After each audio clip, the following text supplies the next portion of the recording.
Bienvenue sur la chaîne Techno.tv, nous sommes ici à Anaheim, juste à côté de Los Angeles, en Californie, pour vous faire découvrir avant tout le monde la première tablette sous Windows 8. Elle est là.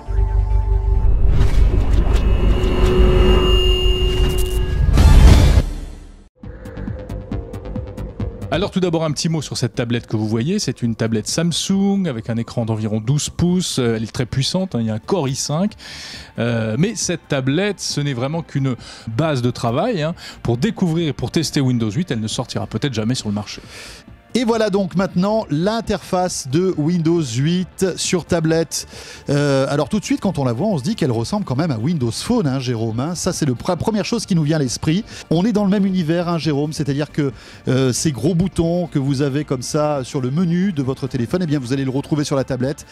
Ces boutons sont animés, c'est-à-dire qu'ils vont vivre avec vos réseaux sociaux, Twitter, Facebook. Ils sont complètement configurables, c'est-à-dire que vous allez pouvoir choisir l'emplacement de ces boutons pour avoir vos raccourcis. Donc là encore, grosse ressemblance quand même avec Windows Phone. Et on peut noter la très bonne surprise de cette tablette, c'est l'étonnante fluidité de l'interface.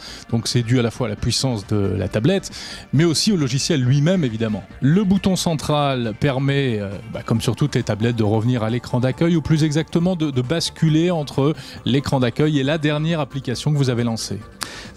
Évidemment, qui dit tablette, Jérôme dit tout ce qui est contenu multimédia, c'est-à-dire qu'avec cette tablette vous pourrez écouter de la musique, regarder vos vidéos préférées, même cet excellent JTech. Vous pourrez aussi télécharger vos podcasts.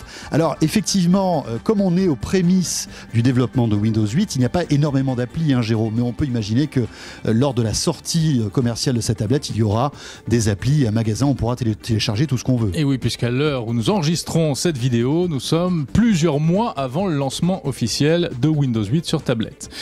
Alors en se promenant toujours dans ce Windows 8 sur tablette, eh bien on découvre, ça c'est vraiment une primeur, Internet Explorer version 10. Et regardez la tête qu'il a. Voilà, alors il est très épuré, vous pouvez le voir. Alors, petit souci, on a voulu regarder des vidéos sur YouTube, ça marche pas, Jérôme, pour l'instant, à l'heure où on vous parle, Internet Explorer 10 n'intègre pas Flash. On a essayé de le télécharger, regardez ce qui se passe quand on le télécharge, et bien voilà, en fait Flash ne s'exécute pas, c'est un peu dommage, mais bon encore une fois, on n'en est qu'au début. Voilà, il ne faut pas en tirer de conclusion, il faut bien se dire qu'on est là face à un prototype pour l'instant, qu'on a la chance d'avoir entre les mains et de vous montrer avant d'avoir le produit final. Bon, Windows 8 sur tablette qui évidemment sera multitâche, c'est la moindre des choses. Donc voilà, on fait défiler toutes les applis qui sont actuellement lancées, on passe de l'une à l'autre très facilement, et l'on peut même, et ça c'est plutôt sympa, partager l'écran en deux. Donc par exemple, vous avez Facebook à gauche et puis à droite, vous surfez sur Internet ou vous faites du traitement de texte que vous voulez. Alors bien sûr, Microsoft a mis l'accent sur le cloud, mais bon, ce ne sont pas les seuls, tout le monde aujourd'hui est sur le cloud. Les nuages. Le nuage, c'est-à-dire qu'en fait, toutes vos données seront stockées dans le nuage, vos photos, tous vos comptes mail, etc. Et tout sera accessible d'un clic en fait. Cerise sur le gâteau. Très pratique, la reconnaissance d'écriture manuelle. Alors ça c'est pas nouveau, Jérôme, ça fait des années que ça existe. Non, mais ça prend tout son sens sur une tablette. Effectivement, parce qu'on a oublié de vous le dire, mais on vous le dit maintenant, cette tablette intègre un stylet et fonctionne au stylet, c'est-à-dire que vous allez pouvoir la manipuler avec le doigt, mais aussi avec le stylet. Avec ce petit stylet, la reconnaissance d'écriture marche très très bien. Regardez, on a fait le test, c'est très concluant. C'est assez probant. Alors, grosse particularité de ce Windows 8 sur tablette, c'est qu'en fait, regardez, on peut retrouver le Windows traditionnel. Il est là, il est caché, mais il existe. Voilà, et ça c'est un petit peu la surprise finale que nous réserve Windows 8. C'est-à-dire qu'effectivement, comme tu disais, Jérôme, on a le meilleur des deux mondes, je dirais, de Microsoft. À la fois la tablette, mais aussi le PC. Alors regardez, là on switch, on est sur le PC. Là vous découvrez en même temps que nous, en fait, la bêta, l'une des toutes premières bêtas de Windows 8. Ça ressemble véritablement à Windows 7. Oui. Bon là, on sera pas dépaysé. Alors ça prend tout son sens évidemment dès qu'on branche un clavier sans fil Bluetooth et une souris.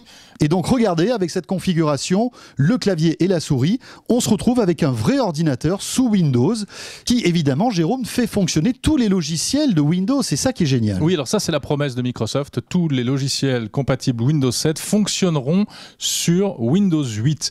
En tout cas, ce qui est vraiment intéressant, je crois, c'est que cette tablette est aussi un PC. Il y a vraiment un PC dans la tablette.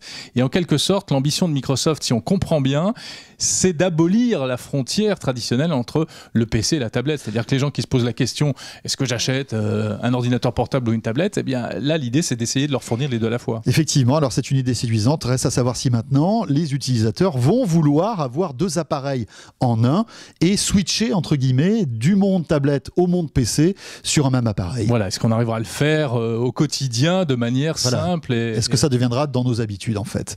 C'est tout le challenge que Microsoft devra relever dans les mois qui viennent.